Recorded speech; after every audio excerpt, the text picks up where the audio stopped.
Welcome into GC Live, talking Tuesday nights, everybody. We are heading into week 3 of the college football season for South Carolina, coming off a disappointing loss this past weekend at Arkansas. Now they turn their attention to take on the number 1 team in the land.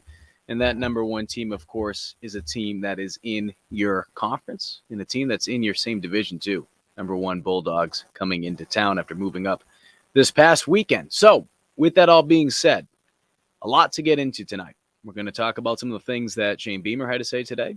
We're going to discuss a big recruiting weekend for the Gamecocks, starting with Nicholas Harbor, the 5-star from D.C. We'll also look ahead at this game, but we'll also take a step back, too. We'll look at what took place this past weekend at Arkansas, try to find the good, the bad, and the ugly as we try to keep moving things ahead as the Gamecocks look to bounce back this weekend. And look, it's not going to be an easy task. We know that. We know that Georgia's the number 1 team, as I said, but they are one of the most talented teams in the country. What you see out there from a win-loss standpoint shouldn't make you feel any differently about this team this weekend. And I'm not a guy that's really big with moral victories and this and that, but I think it's just the reality of it, that for South Carolina, look, they have a tough schedule to start. They have a tough schedule. We've been saying this going all the way back to the offseason. I think there were some people that went into this year having higher expectations than they probably should have. And that's all right. It's all right being the fan. It's all right believing. Just hasn't panned out the way I think some people had envisioned. But that's all right. The reality is you got to take on Georgia. And then when you look ahead, Charlotte, SC State, there's some winnable games ahead of you. Try to get that momentum going. So I think, look, for USC, I thought they were going to start 1-2 anyway. And that's not say, okay, screw this weekend, forget it, everything's going to be better. No. Have some optimism. Be optimistic. But at the same time, too, if things don't go to plan this weekend for some people, and they start off the year 1-2, there's no reason to hit the panic button. There's no reason to say, all right, cancel the season. No. They have some winnable games ahead of them. So we will get into that. If you do have a question, I see some things popping up on the side right now, whether you're listening to us on Facebook, YouTube, Twitter. We will share some of those questions and comments, concerns, anything you have. Lady Bree, she's back. Yo, Mike, I'm calling in tonight to explain the 5-7 to 10-2 record I've been talking about. Well, Lady Bree, we'll be looking forward to that. Kevin mentioned the big recruiting weekend that's coming up. Yeah, no question. No question. You need to have a great showing this weekend at Williams-Brice. We'll get that number up for you if you do want to call into the show. We have Intern Joe in the background. He's there, mandating the phone lines for you this evening. So if you have any questions, be sure to let us know, and we will get things rolling here on this Talking Tuesday. So let's begin as we get that number out for you. I'll pull that thing up and get that number out in case you guys need a reminder. What I did like about South Carolina, we talked about this last week. We've been talking about this ad nauseum on Gamecock Central. And if you've seen any of the stuff that I've put out, whether it be in front of the camera, whether it be some of the written pieces I've put out, I told you guys that we would see improvements from week 1 to week 2 with the offense. Now, does that mean this offense is the greatest show on turf? No. But what we saw from week 1 to week 2, the improvements were, and it started with what we mentioned in Quick Slants on Gamecock Central last week, timing with the offensive line and Spencer Rattler. Rattler having a little bit more confidence in that offensive line in terms of knowing when to get out of the pocket, when to step up. Is it perfect right now? Certainly not. But just in comparison to week 1 against a team, even though Georgia State gave a great game, they pushed North Carolina last week. Arkansas, a much better team than Georgia State. It goes without saying. It was just night and day, it felt like. First quarter, offense felt like they were sleepwalking a little bit. You could say that about both teams. Defense just let them go right down the field. But the offense seemed like they were sleepwalking a little bit. Then they were able to get into a rhythm, and they established more of an I don't want to say identity. I know that's the word that a lot of people are trying to figure out. What is the identity of South Carolina's offense? But more of a rhythm, just being more in sync with one another. So that was good to see. Does that mean that this offense doesn't have any flaws? Certainly not. But I feel like when you looked at this past week's game, that's what you wanted to see. You wanted to be able to see an improvement from week 1 to week 2, and I felt like South Carolina was able to do that. what do they need to do now? As I put that number down here for you guys, if you want to call into the program, let us know how you feel about things. Pop that up in case you need it for you. What do they need to do now? Well, I feel like they need to be able to be consistent this week. Again, I'm not too concerned if South Carolina loses this week. And the reason I say that is I didn't expect them to be able to win this weekend. And to start off the year 1-2, I don't think the world's coming to an end. Because when you look at the games ahead of them, and I do feel like not just this team, but this offense is going to get better. And I think that is something that you need to be able to do. You need to find ways to improve each week. Got Joe in the background. Looks like we might have our first call of the night. I'll wait for him to give us the thumbs up as he screens the calls. Intern Joe, staying busy back there. Good. All right, Intern Joe, who we got? We have Bree on the phones. Bree, go ahead. What's up, Bree? Hey, it's Bree, the MMA fighter person that's always weird and popping in. Hey, guys. So I am in a lot of chat rooms lately, and everybody's trying to figure out how in the world did you come up with 5-7 to 10-2 for this year. And then I know somebody the other night was like, hey, you thought that they were asking, like, how did you come up with like 9 or 10 wins? And you were like, I didn't. They were talking to me. But so this is what happened. In the last season, we've got so much energy going on. Who wanted the season to be over? I didn't. I watched every interview, every podcast, everything between the end of last season to the beginning of this season, and I came up with 5-7 to 10-2 was what the experts were saying we might possibly get. Now I had us at about 8 wins would be a great season for us. 9 would be ecstatic. I didn't see anything over 9 personally, and 7 would even be an improvement. 6 would be disappointing, but 5, please let's not still can't cancel the coaches and fire the coaches over a 5-win season, considering what we've come through. So what I had looked at was most experts were giving us 3 wins: Georgia State, Charlotte, and South Carolina State. Okay, so there's 3. Well, you got to get 2 more. Everybody's going preseason. Everybody's going Vandy. Right now, everybody's scared of Vandy because they put up a huge points not too long ago. But hey, all right, we'll still include Vandy. So we got those 4 wins right there. Needed a 5th win. Most people said, oh, they're probably going to beat Missouri. Now, the three teams that we probably weren't going to beat by almost everybody were Texas A&M, Clemson, and Georgia. So I said, well, but everybody that I listened to, different people said we could beat one of them. There was a lot of predictions for a Clemson upset, a UGA upset, a Texas A&M upset. So I said, well, I'm going to give us one of those. So there's one more win out of 3 games. Now, the rest of those were all the toss-ups. Arkansas game, Kentucky, Florida, a lot of different toss-up games. So in between 5-7 and 10-2, you fill that in. We're past the 10-2 now because we lost to Arkansas. So now best we could possibly get is 9-3. These are all just possibilities. Of course, I simply still only believe we're going to get maybe a good 8 wins. If we stretch to 9, that would be magical. So anyway, that was it. I was calling to explain that. I had a lot of people asking me, how did you come to those numbers?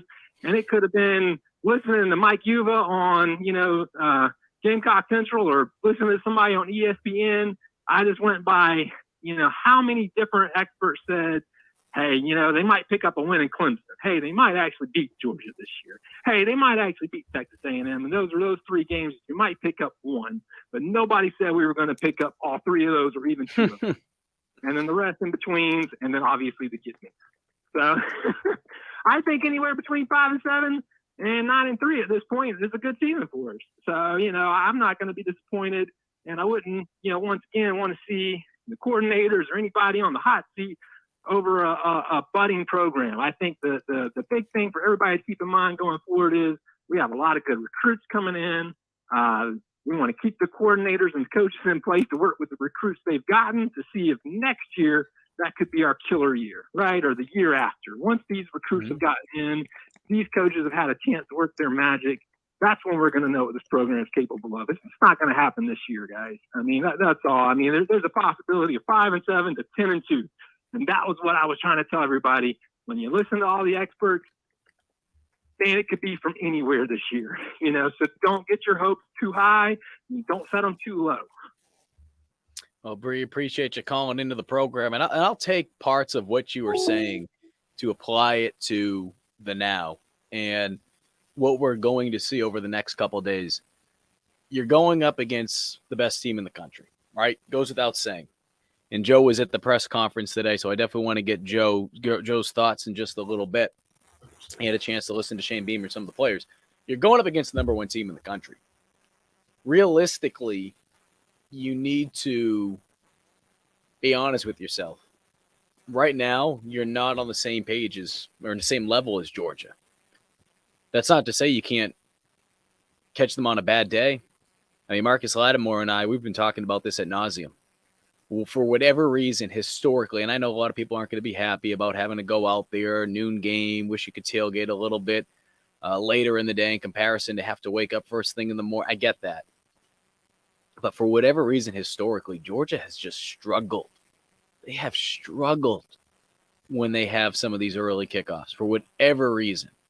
Now, for South Carolina, they're a team that when you look over, even going back to the Muschamp era, waking up early, they're used to it because they practice in the morning. Well, even though you had an 11 a.m. local time kickoff when you played Arkansas last week, noon Eastern, South Carolina was sleepwalking. So I say all that because even though this could be a huge, huge, huge advantage for South Carolina this week, and it could be a blessing in disguise is what I'm trying to get at in comparison to playing at night, even though it would be neat, see the lights control. I get that. But it could be a blessing in disguise that this game's at noon. And for South Carolina, what they need to do, which they struggled at doing last week, they can't come out flat. They need to be able to jump out early. They need to be able to jump out early. This is a very good Georgia team. And if you can find any little just, I don't even know, any little error that they have, any little hiccup, and if that hiccup is they come out and play a little flat early on, they play a little slow because historically that's what they do when they play at noon games, or at least as of late, it feels like. Take advantage of it. Take advantage, because if you don't, shoot, this could get ugly quickly. This could get ugly quickly. South Carolina has the talent to be able to compete against Georgia if they're able to get up in this game quickly. If Georgia's sleepwalking, they can make this a game. I'm not saying that South Carolina is going to go win it, but they can make it interesting. But you need to be able to take advantage of it. You cannot be sleepwalking. Looking at some of the other comments here, the running back situation. Look, they have good running backs. They do. South Carolina certainly has good running backs. The question now, how do you decide to use them all? I know Joe was there today.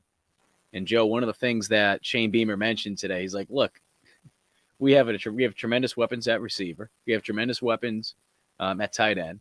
Great quarterback in Spencer Rattler. They want to be able to throw the football. At the same time, too, if you're able to run the football, they're going to be able to do it. So I say all that, Joe, because at some point, guys are going to lose touches. That just comes with it, right? Guys are going to lose touches. We saw that last week. For other reasons, too. Multiple reasons go into it. It's not just as simple as the ball just didn't get to him with Josh Vann. Maybe he does need to be able to create some more separation. I know Beamer mentioned some things on Sunday during his weekly teleconference. You need to be able to realize that there's a lot of talented guys on this team, whether it be a receiver, tight end, running back. There's going to be weeks. And Beamer said this today, Joe. Tell me if I'm wrong. There's going to be weeks where guys is going to feel like they're not part of the game plan as much. Is that by design? Maybe sometimes it is. But the other thing, too, is if a guy like Juice Wells goes off for almost 200 yards receiving, you're going to keep feeding him the ball. And at some point, you got to realize, shoot, there's only one ball to go around. Yeah, absolutely. I mean, Shane talked about it today. He said if everything goes to schedule, everyone's going to get their touches, but that's just not reality. He talked about how deep the wide receiver room was and how they wish they could get all those guys touches. Same thing for the running backs.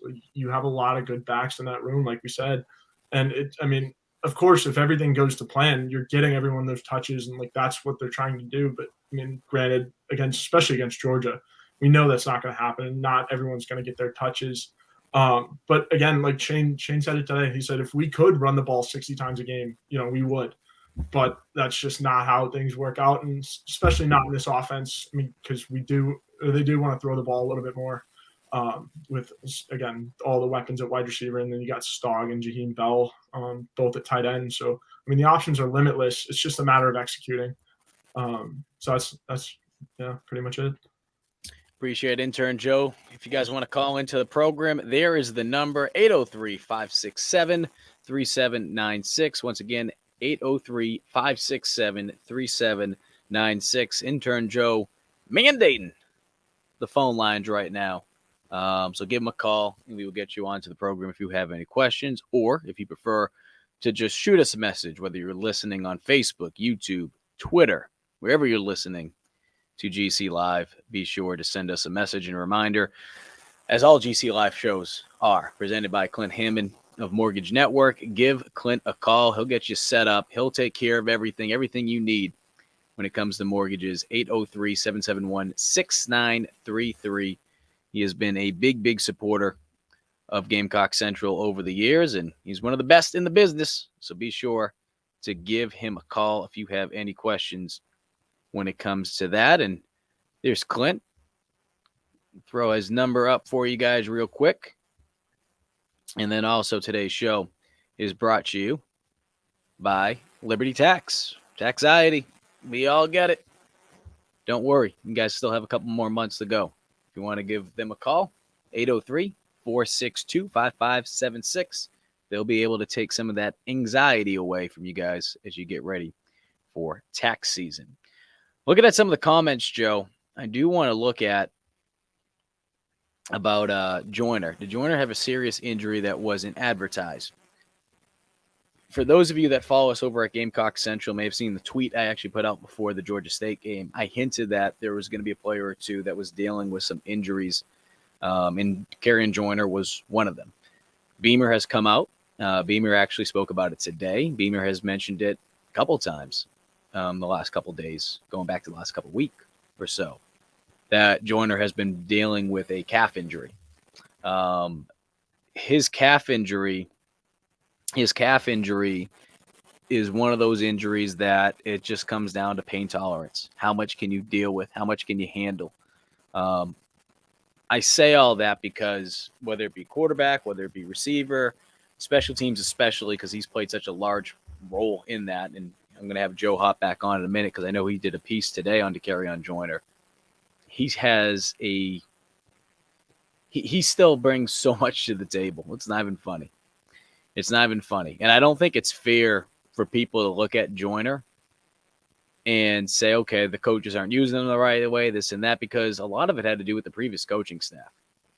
I mean, that's unfair to blame it on Beamer and this coaching staff, because now it's like dating a girl and then getting upset with your current girlfriend or boyfriend or vice versa, right? I mean, how are you going to get upset with someone and they didn't even do anything because you're taking it out because of how things used to be? That's what's happening. So I say that, number one, but number two, Joyner's coming back from an injury, man. He's not 100%. He's getting back to being close to 100%, but he's not at 100%. Joe, what you think? I know you wrote this piece today on Joyner. You guys can check it out over on GamecockCentral.com. Absolutely. So, I mean, Kerryon Joyner's an interesting piece to this team. He's been here one of the guys that's been here the longest, fifth-year senior. And Mike, we talk about how deep that wide receiver room is. We haven't really seen Kerryon Joyner. Now, granted, he has been dealing with that calf injury and was really limited in week 1 and especially week 2. But Beamer talked today. I mean, he said, quite literally, Kerryon Joyner is an essential part of this program. He said that he's a great leader, first and foremost. I love Kerryon Joyner. Most importantly, he said he's everything right about South Carolina football. And that's what really stuck out to me because, Kerryon Joyner's the type of guy that he lights up the room whenever he enters it. He's a very vocal person, very happy, very, good presence for the Gamecocks on the sidelines. So, I mean, he might not be, getting the stats and the playing time at wide receiver, but he is making an impact on special teams, and he is going to be making an impact as a leader on that sidelines. And It's something that this team needs. With all these transfer guys coming in, a veteran presence like Intern Joyner is a breath of fresh air. Even when he's not necessarily playing and providing a big role at wide receiver. I agree with that. If you want to see that full story, go check it out. GamecockCentral.com. Again, if you guys want to call into the program, 803-567-3796. This is GC Live, talking Tuesday nights, where we kind of look ahead, look back, whatever you guys want to do. If you guys have any questions, let us know. And as a reminder, following every Saturday this season, right? Every game, GC Live post-game show. Last week we had Perry Worthop on. We did numbers. We did numbers on that. So a big, big thank you to everyone that took the time to tune in. If you didn't listen last week, that's all right. You can go back, go visit our YouTube page, Gamecock Central, and be able to relive that if you guys want to. Perry gave some great, great, great insight into that that you definitely want to go check out if you haven't had an opportunity to listen to. But again, that number 803-567-3796. Call into the program, or if you're listening on Facebook, YouTube, Twitter, shoot us a message and we will answer your question the best that we can. We have Michelle saying you have to hand the ball off. We were into the second quarter last week before a handoff was ever given to a running back. They didn't establish the run early on. Now I could sit here and say XYZ. I don't know what the game plan was. Now, I did say this before the game, and I think a lot of us who paid attention to the injuries that took place with Arkansas secondary, you would have known that, hey, you got to attack Arkansas secondary early, especially early game. Again, 11 a.m. local time kickoff. Secondary for Arkansas banged up. You're hoping that, okay, a week under his belt into the system with some game tape, that Rattler's going to feel a bit more comfortable, and you're going to be able to come out there and sling the ball around. They didn't have that type of success, but the success that they were looking for early on, at least. Once we got into the second quarter, third quarter, fourth quarter, it seemed like things were able to pick up. Again, if you're just joining us, I'm not saying that the offense has no flaws. They certainly do. But at the same time, too, what we saw from this offense from week 2, right, after you looked at what they did against Georgia State week 1, they showed some type of progress. They showed progress with the timing. They showed progress in just being a little bit more in sync. Does that mean they are perfect right now? Everything's all sunshine and rainbows? No. They have a lot more they can improve on. But they did make improvements in just a short period of time. And you're going to have to be able to do that again against a very, very good Georgia team. So, look, it's not going to get any easier running the football this week against Georgia. Does that mean you can afford to abandon it? No. We talked about it yesterday on Mixing a Water Monday with former Gamecock defensive lineman Preston Thorne, who's on 107.5 The Game now. You can listen to him between 9 a.m. to noon weekdays on the Extra Point. I say that because Preston said, look, it just becomes so much easier. When you know it's pass, you just put your hand in the dirt and you're taking off and you're teeing off on the quarterback. When you throw that run in there, though, it's like throwing a changeup in baseball, throwing a breaking ball in baseball. You keep the hitter honest. You need to be able to find a way to keep the defense honest. You need to be able to throw in some runs in there. You need to be able to hand it off. So, Michelle, I agree with you. If the game plan was to pass the way that South Carolina had envisioned they were going to be able to have the success against Arkansas last week, I get it. But at the same time, too, at some point you need to be able to mix in some runs. And once they were able to do that, did you notice how the offense was able to start moving a little bit more? Because the defense was on the back of their heels just a little bit more. It wasn't, hand in the dirt, defensive lineman, tee off in the quarterback. It was just different. Hearing a question about Wells Jr., he needs to start. Whether he starts, whether he doesn't start, I can tell you one thing for sure. He will be getting some targets. He's going to get some targets. I wouldn't get too worried about, okay, is he starting this week? And I get it. Some people are it drives them nuts seeing the oars, right? When you look at the rosters that come out, the depth charts each week, and it says, this person or, I get it. But Wells Jr., and this goes back to even when he came in, and I know I'm probably sound like a broken record if you've been following our coverage on Gamecock Central going back to December when he transferred on in. He is a guy that can make plays inside, outside, third down, stadium, everyone in the crowd knows the ball's going to him. He loves that. He welcomes that. That's what he did at James Madison, talking to coordinators that had a game plan against him when he was at James Madison and he was just tearing up FCS football. He is a guy that is explosive, and that was the word that I used all preseason. Shoot, even going back to spring football, just explosive. And we've seen that. We've seen that in games. We saw that last week against Arkansas, putting up almost 200 yards receiving, that 60-plus yard touchdown reception, where he was just able to separate himself from the secondary with his speed once he caught the ball. The guys weren't able to hawk him down. You need to keep finding a way to get the ball to Juice Wells. You need to. Brian asks, is Van not 100% right now? Joe, I don't know if you had a chance to, Intern Joe, did you have a chance to be able to listen to the teleconference the other day from Beamer? Okay. So I'm paraphrasing right now. But one of the things that I remember Beamer had mentioned from that teleconference on Sunday, and Joe, I don't know if you can look that story up real quick by Colin on Gamecock Central. Intern Joe doing some work behind the scenes right now. But one of the things that just stood out, and the reason why I just want Intern Joe to pull that up is just because I want to make sure I'm saying this right. He had mentioned that he wants to see Van practice differently. And again, I'm paraphrasing right now. I want to make sure that I'm wording it the right way. But he wanted to see a little bit more from him from practice. I think the other thing, too, is, and Beamer had mentioned this, he wants to see separation. He wants to see separation. I'm going to add Joe in here. Yeah. Joe, what does it actually say? What's the exact quote, if you could? So yeah, the exact quote in the article is, the guys that practice the best are the ones who are going to play Saturday. It's not like we had a plan to throw the ball at Juice Wells like we did. Juice Wells practices his ever-living rear end off. It shows Saturdays. And then I'm not saying Josh, and he goes on saying, I'm not saying Josh doesn't. We had some things in the game plan for Josh yesterday, specific packages for Josh. We had him on a deep ball down the sideline. He's one-on-one with their corner, and we weren't able to connect. So, I mean, it sounds like, it's all about practice. Like you want the best guys that are playing the best going into the week. And I mean, I think that's just kind of where Josh Van sits. And he's still getting touches. Like it's still in the game plan to get Josh Van touches.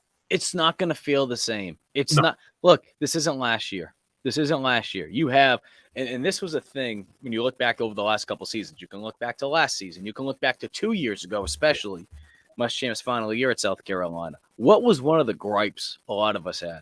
Whether it be in the media, whether it be in the fan base, whether it be probably even as a coaching staff. They lacked depth at wide receiver.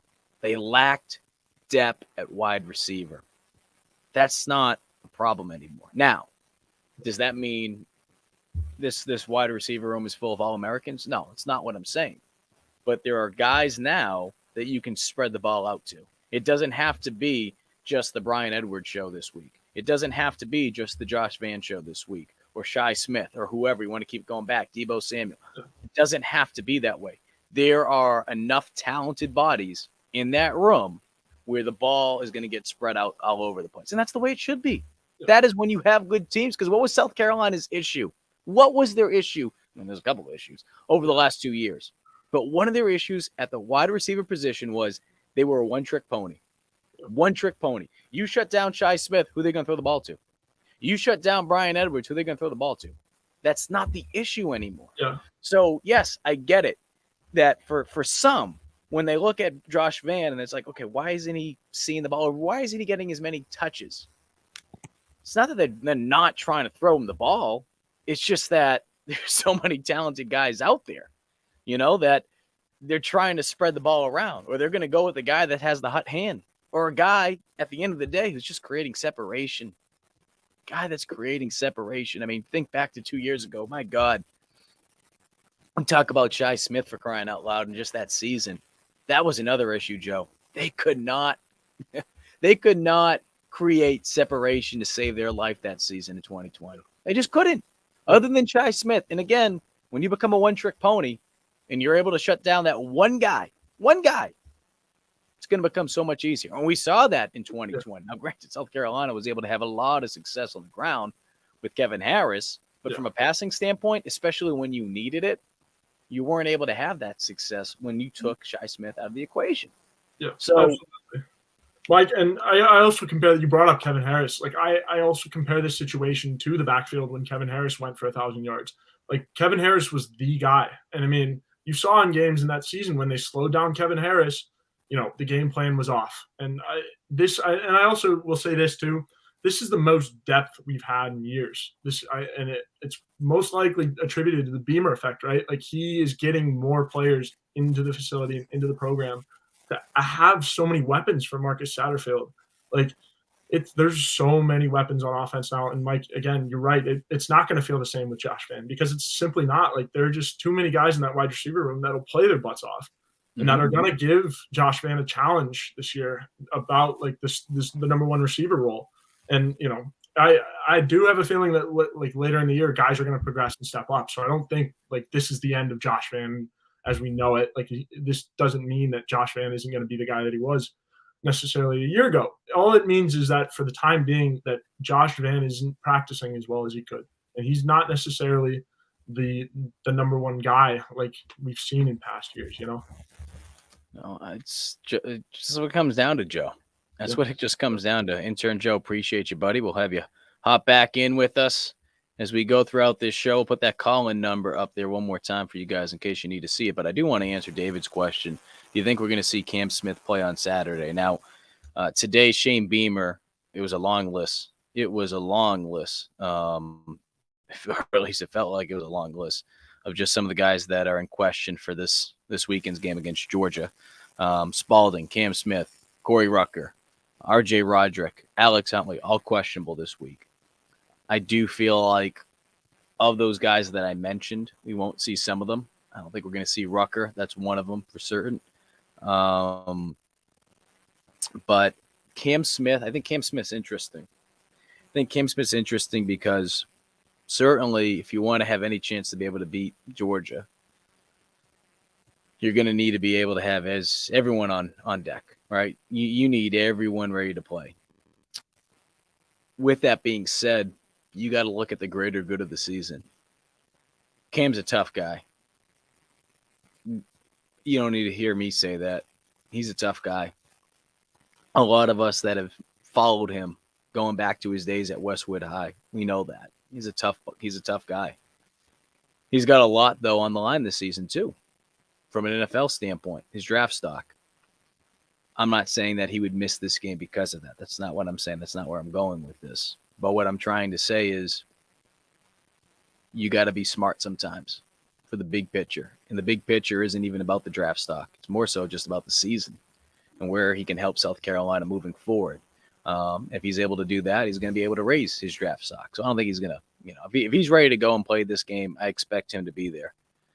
Intern Joe, of course, walks away from the phone, and that's when we get a phone call in. Nice job, Intern Joe. Phone call from Mount Pleasant. We will get back to you in a little bit.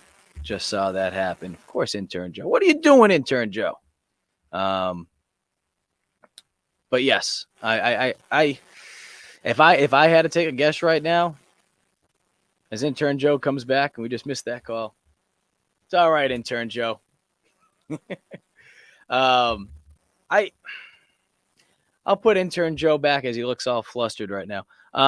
Joe, what do you think about Cam Smith?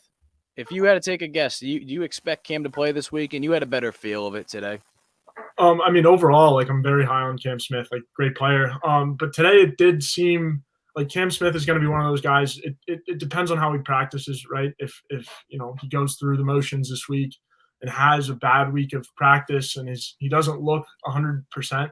Now, granted, it is Georgia, so it's more likely that he will play. I would say that he has to have a bad week in practice to not. But I mean, that's the SEC, right? You never really know. But I mean, Beamer listed him as questionable officially. And, so I mean, I'm assuming he's going to play as long as everything goes remotely well.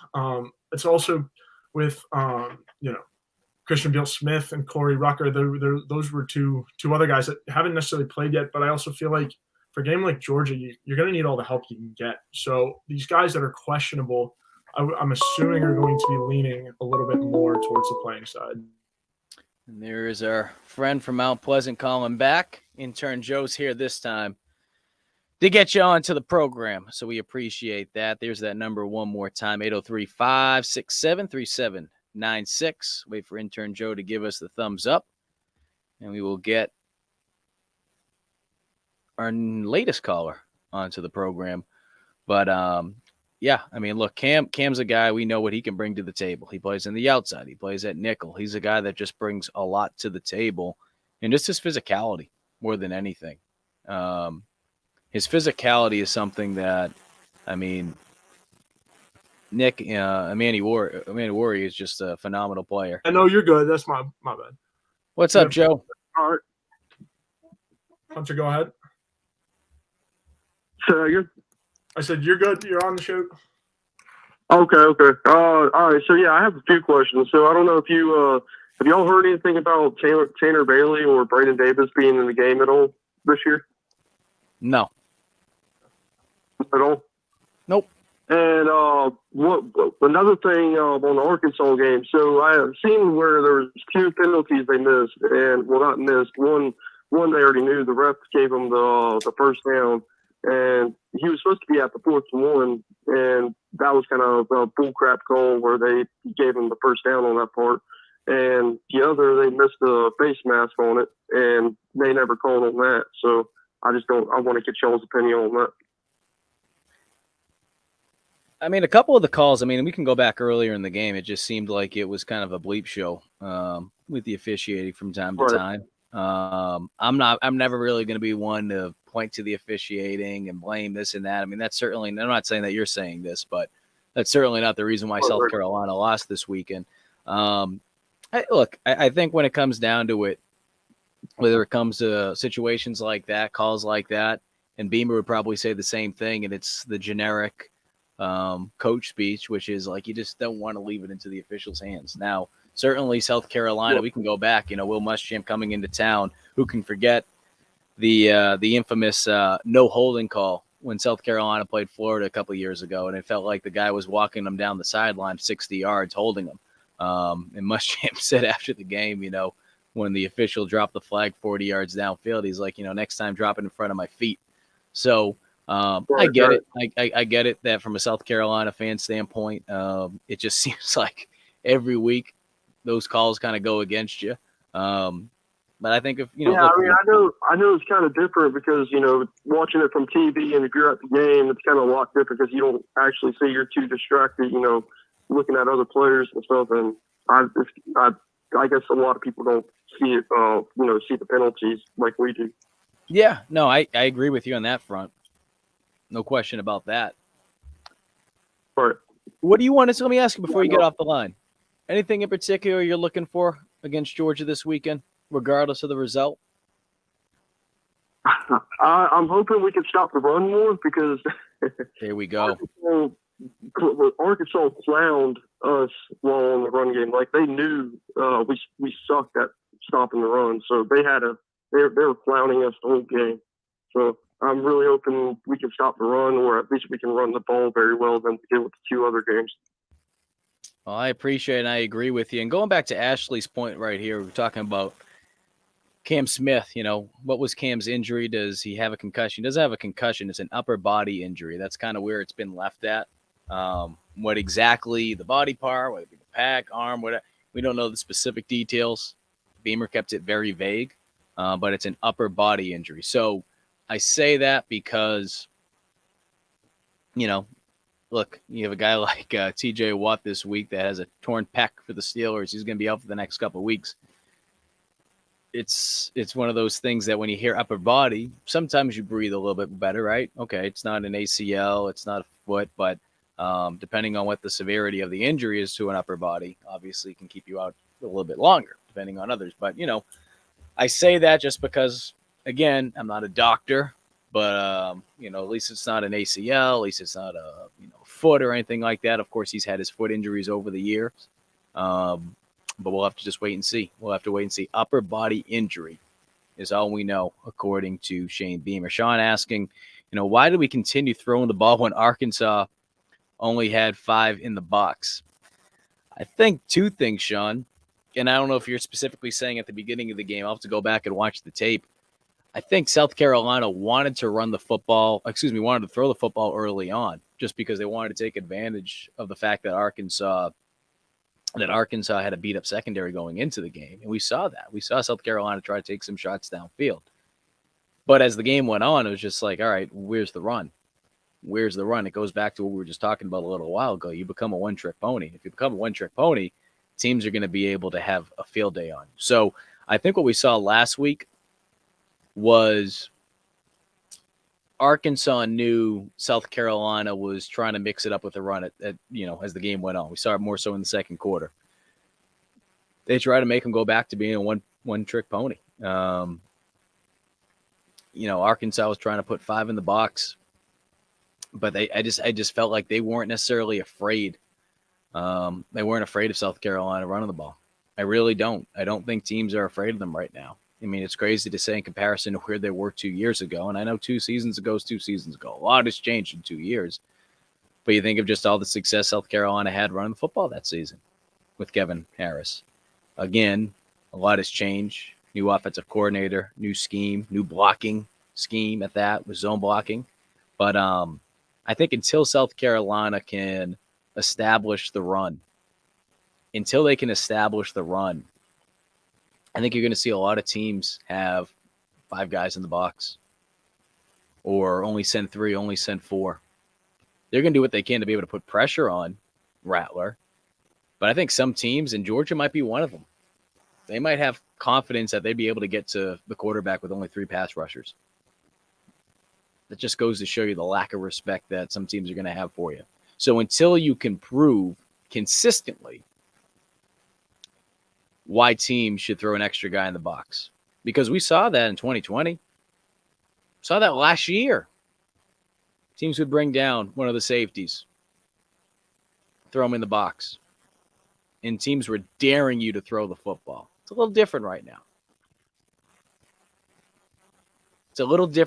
Teams aren't afraid of you running the football. And until you can earn that respect from teams, that's what you're going to see. I'm interested to see how things are going to go with Georgia this week. And now, I did bring this up on Gamecock Central. I'll bring the story up here. Nothing too crazy. The beginning of the story is going to sound a little bit more crazier, though, where I'm going. And then, in comparison to how the conversation actually went. On Friday, I went to my dad's high school game up here in Massachusetts. And a coach that was there to do some recruiting was Will Muschamp. Muschamp had been in contact with a defensive back for the school that my dad coaches at. He's a 4-star defensive back, already committed to Georgia for the class of 2023. I'm getting there. I'm coming from work, the job up here in Boston that I'm juggling.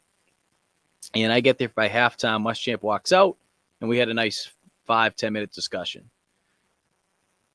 I share that because the sense, and we didn't talk really about the game coming up next week, which of course is this week now. They had Samford the next day. He was out there, had to fly back to, I think, Pennsylvania.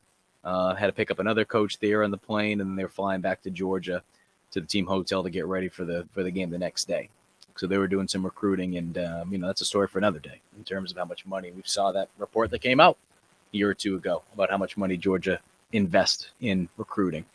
But I say this because the biggest thing I notice with Will is there's no – people are going to wonder this week, all right, is Will going to want to run up the score? Well, first off, Will has no say on that. He's the freaking defensive coordinator. He's not the head coach, not the offensive coordinator. He's the DC. Does he want to go out there, I'm sure, and pitch a shutout? Of course.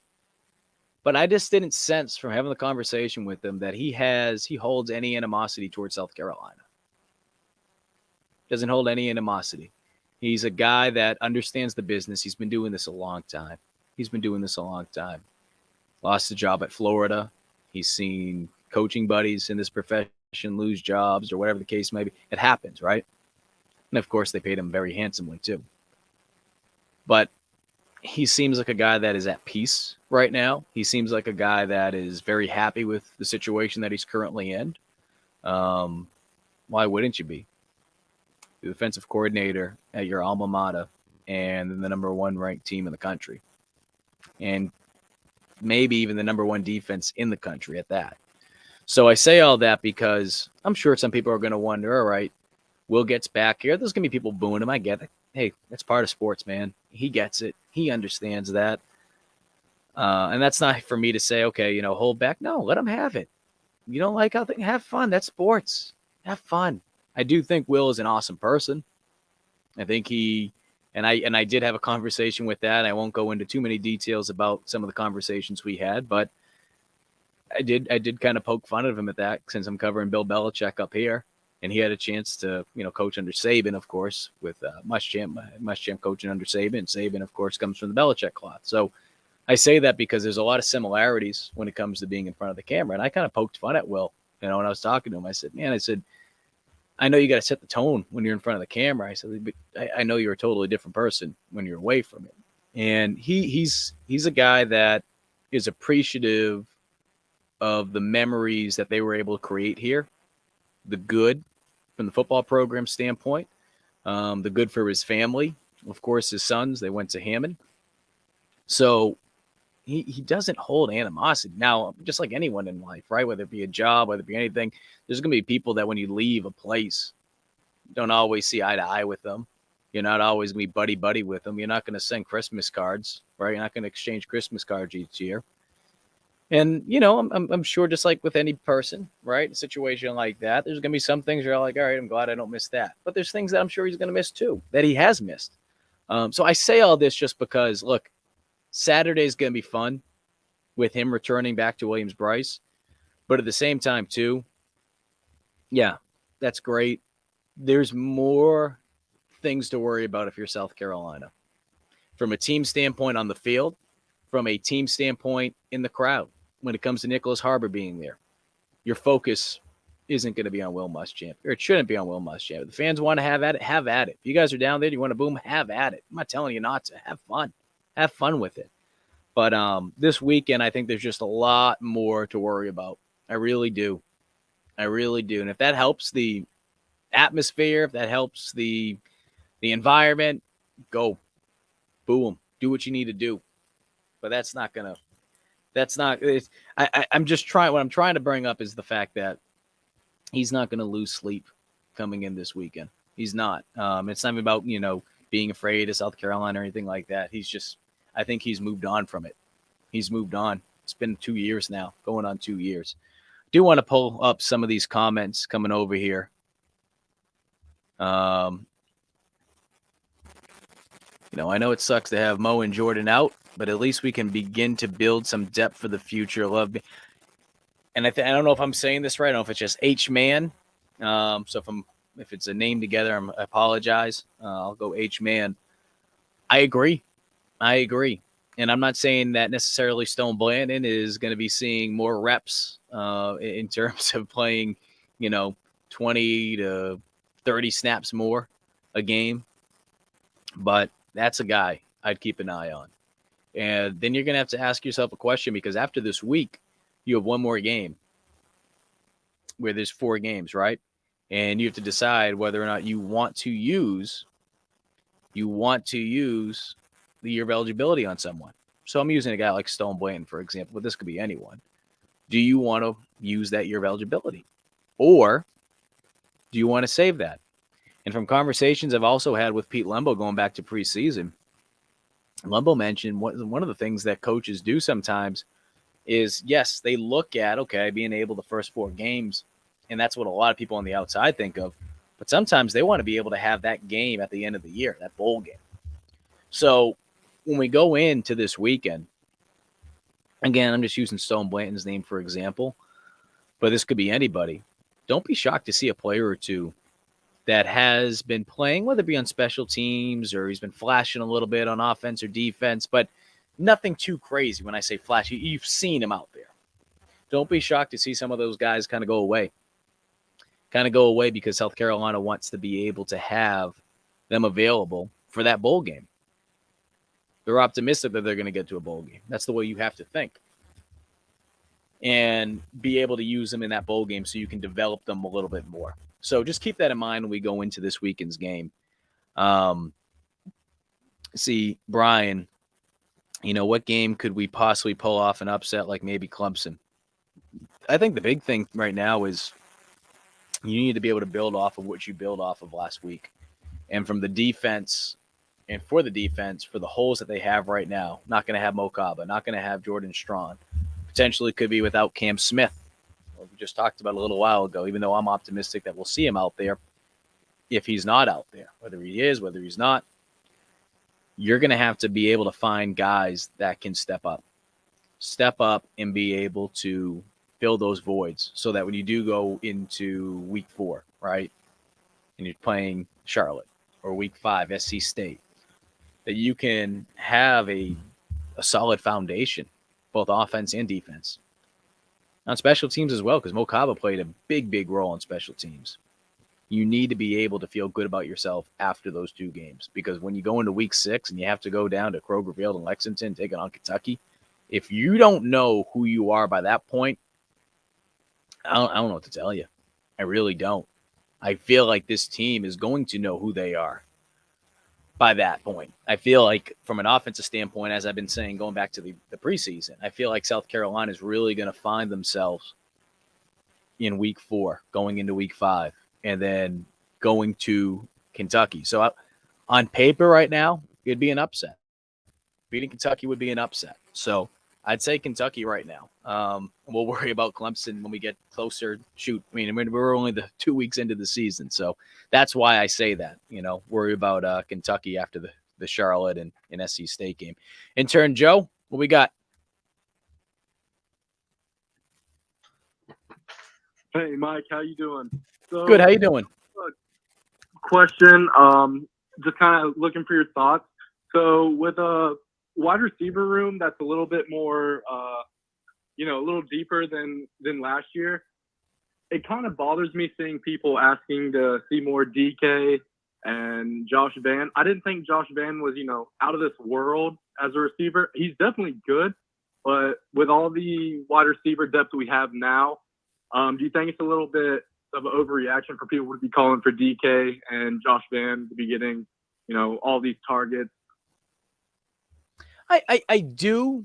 I mean, I feel like this, right? And I'm trying to look at it from both sides here. I think the reality is this, like we said before, the wide receiver room is just so much deeper than it's been in a long time. There's been a lot of talented wide receivers that have come through South Carolina over the last couple of years. We mentioned Muschamp. Give him a lot of credit. Muschamp did a tremendous job when it came to recruiting. He really did. I think he's a good coach. I think he's a tremendous recruiter. Head coach at South Carolina just didn't work out. So I say all that because, as we mentioned, Muschamp getting ready to take on him and this Georgia team this weekend. You look at the talent that South Carolina has in the receiver room right now. Naturally, that's going to happen. That is going to happen. And I think for some people on the outside, they look at it as this, wait a minute, we're not used to seeing this. And I don't think their brain can really comprehend what's going on right now because they're not used to seeing weapons out there. It's kind of been like we were saying before. It's been the Brian Edwards show this year or the Deebo Samuel show this year. And they're not used to being able to see, okay, wait, it might be a Jalen Brooks game like we saw in week 1. Wait a minute, it might be a Juice Wells game in week 2. Maybe it is going to be a Josh Van game next week. I don't know.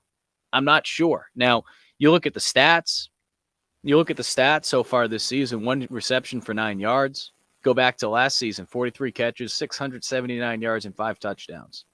There's no question that Josh Van made a big impact in the receiving game last year, and that he was the guy. He was the guy. But at the same time, too, you look at that wide receiver room, it just wasn't the same. It wasn't the same. Now, as far as DK goes, look, I don't know what the ultimate plan is going to be for DK and how South Carolina plans on using him. They keep saying that he's a receiver. We heard Beamer mention today, though, that he also has the skill set to play quarterback if they need him to. And I'm paraphrasing right now. But from what we saw in the Duke's Mayo Bowl, until DK is 100%, it's really hard to figure out where he can be placed, especially after we just talked about all that, Brian, which is they have talent at the wide receiver position like they haven't had in quite some time. So if you have a guy like DK who's talented, but you have guys that are really talented in that room already, and DK's not 100%, you got to make a decision as a coach. What's going to put you in the best position to be able to be successful? What's going to put you in the best position to have this type of success that you're looking at from the production standpoint from that wide receiver room? So I think that's what we're seeing more than anything. Once DK gets closer to that 100%, and I feel like we'll start to see that, whether it be, might see it this week, but I think more so that Charlotte week and going into SC State. Once we get to that point, then let's judge to carry on a little bit more. But I just feel like right now it's tough to say how they're going to use him because he's just not 100%, or he hasn't been 100% to start the year. Yeah, absolutely. And I mean, yeah, I got you, and it makes sense. And I have one more quick question, if you have time. Yeah, sorry to keep that ramble, bro. I didn't know you were still there. Sorry, buddy. Oh, no worries, no worries. It was a good answer. But so it seems to be like a lot of guys are like they're trying to get carries to a bunch of different guys, trying to target different wide receivers. Do you think this is part of Beamer's plan to keep guys from entering the portal, getting their hands on the ball, here and there, getting everybody in the game? Yes and no. I think ultimately he's just going to do whatever he feels like it's going to help the team to be able to win games, because at the end of the day, it's not his job to worry about, okay, is little Johnny happy after going, from the transfer portal and playing at South Carolina now, and he's getting these touches, again, that different position, and we don't know all the circumstances, but I'll just use a different position, for example, Terrell Dawkins, right? Terrell Dawkins, guy that transfers on in from MC State, really haven't seen him too much. Now, with this injury, now granted, Terrell's been battling some injuries of his own since he arrived, but now with the injury of Jordan Strawn, he's going to have more opportunity to be able to play. So I say all that just because I think what we've seen from Beamer, it's a little bit easier maybe to look at the wide receiver position or some of the skill positions, right? You mentioned running back. How do they use Christian Beal-Smith? Are they trying to mix things up to make everyone happy? Juju McDowell. Then you also got Marshawn Lloyd. I think more than anything, they're just trying to do what they feel like is going to help them win.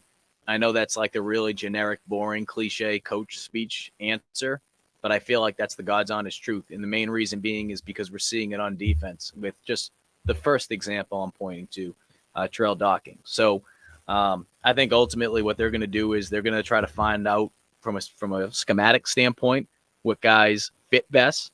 And I do feel like they have a better sense of what they're ultimately trying to do right now. Yes, you have an OC that is in his second year with the program, but at the same time too, there are things with this program that you're still trying to figure out because you have a new quarterback, and how does he mesh with other guys? So I think guys are going to start to get on page a little bit more, whether it be receivers, as you mentioned, Josh Van, some of these guys, but I don't think it's really going to make too much of an impact as to, okay, how do they come here? Certainly you want to get guys out on the field that, Carlins Patel last year, they brought him in for a reason. Carlins wasn't starting at the beginning of the year. And then what happened? Final 6-7 games, he started at nickel. And then now he's with the Pittsburgh Steelers coming in from a Division II school. So I say that because it's a small sample size, but Beamer has shown in the past that ultimately, hey, look, if you produce, we'll get you on the field. And I think he's proven that just in that small, 15-game sample size. Yeah, absolutely. Trying to go through some of these questions before we wrap up. We're at that hour mark right now. Whether Georgia has Muschamp or not changes about the daunting task. Absolutely, got to be able to stop. Got to stop the run. Anytime you play a Georgia team, you need to be able to stop the run. They have talented receivers, okay, but you need to be able to stop the run. Might have to use eligibility because we have to enter the SEC play, and the injuries are already piling up. I do want to mention this. I mentioned this before with Jordan Strawn last night on Gamecock Central, for those of you that may have missed it. I don't know what the ultimate game plan is for Strawn and what he plans on doing, but people want to know if he's eligible to come back. Strawn is in his 6th year. Of course, that also factors in a COVID year. assuming that Strong would want to come back to USC, and that USC would want him back, which I feel like, based on everything I know about how they feel about him, that they would. And again, this situation is very fluid. He'd be heading into his 7th year. Ultimately, the NCAA would need to grant him another medical waiver. It's very, very, very rare for that to happen. But in 2021, the NCAA granted a 7th year of eligibility to an SMU linebacker. So, and that also included, of course, a COVID year. So I throw that in there because there are examples, and I found that one, just one. I don't need to keep going down the list. You just have one. That's good enough. Guy had injuries as well, COVID situation, very similar, that it is doable. So we'll have to wait and see as far as that goes. But going down, hope to see the ball spread around more week 1. Yeah, look, if Van's able to create separation and he has a good week of practice, there's no reason why you shouldn't expect Van to have a bigger role in the offense this week. And not just this week, but through the course of the season. Who else has reps at nickel? Cam, David have been the 1 and 2 now. Yeah, I mean it's an interesting point when you talk about the nickel spot right now, because right now you have Rush out there playing the other corner spot. Dial would be another guy to keep an eye on, playing corner. I think more than anything, when it comes down to is, who are they going to be able to feel more comfortable at that nickel position? So I mentioned Dial because Dial could play on the outside, but Dial might play on the inside if they feel like he gives them a better shot at that. So I think the big question is, who does South Carolina trust more? And maybe we'll have a better idea tomorrow. Beamer will have his teleconference with reporters. That's on the national level. And then on Thursday, Carolina calls. So that is something that I will look into, though, as we get closer to Saturday. But I think it more so just comes down to a comfortability standpoint. But if Cam can't go, I would expect, if Spalding is obviously healthy, Spalding to play in that spot. Do you have any? You got something, Yeah. Joe? Yeah. So I mean, like I'm assuming we're going to see a mix of guys in there. And again, like earlier, what I said about Cam Smith, like we could see him in a limited role. Same thing with David, right? Like these guys are questionable right now, so I'm assuming that there is an aspect that they could go if needed be. So maybe we might see limited reps from both of them. And again, like I think just like we've seen in Mo Kamba's spot, like we've seen a lot of different guys come in and step up, and I think we're just going to see a big rotation, and especially against Georgia too. You're going to need all your guys to step up and perform because they're going to run the ball and they're going to run it a lot, and so you better be ready and you better be in shape. And so I mean, I think you're going to see a lot of rotation this weekend against Georgia. That's about it from that standpoint. Let's try to get some of these other questions in here before we get going. I think right now we're worried about actually moving the ball down the field. Let's see. Try to read them. Going too quick here. I think right now we are more worried about actually moving the ball down the field than who catches or runs. It doesn't really matter. What do you have to do to score points? I agree. But whether it be on social media, whether it be some of the calls we even took last week after the game, and then certainly on the Insider Forum on Gamecock Central, and I'm sure on other message boards, some people just had questions. And look, that's going to happen. Wait and see. Wait until you see after this game. If the offense isn't even – the offense did something that they don't do historically, at least it seems like as of late within the last decade or so. They were able to put up 30 points on the road. Okay, was it perfect? No, certainly not. But I just say that because the offense was moving after that slow first quarter, and there were still people like, "Oh, what's going on here?" Does DK ever do special teams? I can't remember. He does. He does. He does. You want to throw something because I know you're doing a story on them. Yeah, absolutely. Even in the limited roles in the first 2 weeks, he has been getting in on special teams. He's been playing a big role. Like Beamer really emphasized that today. Do you have those positions? Is he a gunner? I don't. I mean, I'm assuming we'll see him return some kicks too.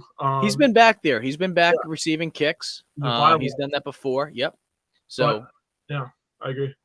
All right. Let's see. Let me know. Let's just let's play the players who will allow us to be consistent and score. Tony, that's what it comes down to, baby. I love it. Just do what Tony says. It's the truth. And what it comes down to, too, just a step further than that, and I know we're talking about Josh Pham, but this isn't directed at him. I mean, this is in general. Guys need to be able to produce in practice, too. And I say that just because there's some coaches out there that really don't care what you do at practice. They're just going to play whoever on Saturday. Beamer, from just what we've learned from Beamer, again, small sample size, he's not one of those coaches. And I like that. I feel like especially where the state of the program is right now for South Carolina, you need that type of mindset. You need that type of attitude that you have to produce throughout the week if you want to be able to play on Saturday. We've seen that specifically with the running back room, with the hot hand over the years. But that's the reason I bring that up. Fortune could play that position as well. And if it's not nickel, again, going back to what I was mentioning before with Dial and Rush, if Spalding and Cam Smith aren't able to play, who do they feel most comfortable with at that nickel spot? Is it Dial? Is it Fortune? That is one of those things to keep an eye on. Corey Rucker, hoping we get to see what Corey Rucker can do soon. I would say that it will probably be after the Charlotte game. If I had to take a guess, we won't see Rucker until at least that South Carolina State game. So questionable is a step up, though. Like, again, it is. And I know Beamer hasn't said that or anything like that. I'm just kind of letting you know that is what I'm hearing, that we should expect Rucker back soon. But it's still, not there quite yet. Let's see. Hope to see Spencer hitting the checkdowns if the deep ball isn't there.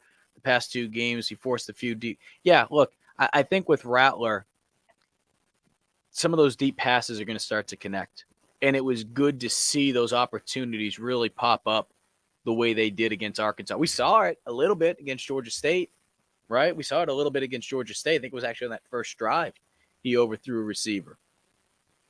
He's going to start hitting those guys. It's just different. Throwing to different guys. Timing's a little bit off.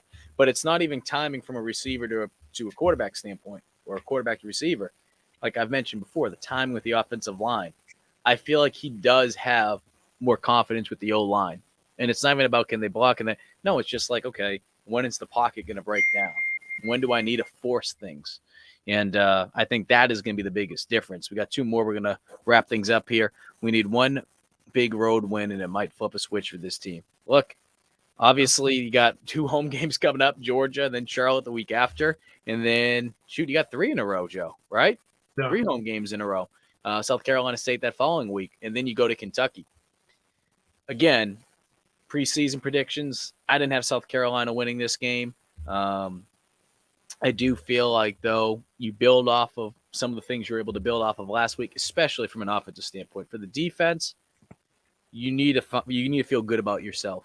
You need to feel good about yourself, especially from that edge position and especially from that linebacker position with Mo Kaba out now, too. You need to find 2 guys that make you say, hey, look, we still have a ways to go, but at least we have 2 guys that we trust. It's going to be difficult, especially against the number 1 team in the country. That's what I want to see from them this weekend. Justin says, I'm still excited about watching this team. Only going to get better. I agree, Justin. I think this team's going to only get better each week, and I feel like if they can come into their own over these next couple games, especially after this Georgia game going into Charlotte, I feel like we're going to see something special. There's going to be some people that write this team off. That's fine. Let them. That means they're either a Pink Cat fan, right? They just throw the hat on. It says South Carolina, it's a Pink Cat, rah-rah Gamecocks. They're not paying attention. They just go out there for the tailgates on Saturday. If you're paying attention, you know this team is going to make progress. And the reason being is because we saw that from week 1 to week 2. Even though it didn't result in a win, we saw progress. Everyone was talking on that today. Stog was big on that. Stog was very, very, very adamant. It's the truth. It's the truth. Brian goes, need to be a pass-heavy offense this year to maximize the talent we have under center. Brian, I agree. I do feel like, though, you need to be able to run the football. You need to be able to run the football in the SEC. And I'm not saying that you're saying not to run the football at all. I do feel like they're going to be a more pass-heavy team in comparison to some of the South Carolina teams that we've been accustomed to seeing over the last couple of years. But you need to run the football because if not, you're going to run into the situation you saw last week, which is 5 in the box against Arkansas, and teams aren't really too concerned about you when it comes to a run game standpoint. Makes it more difficult to throw.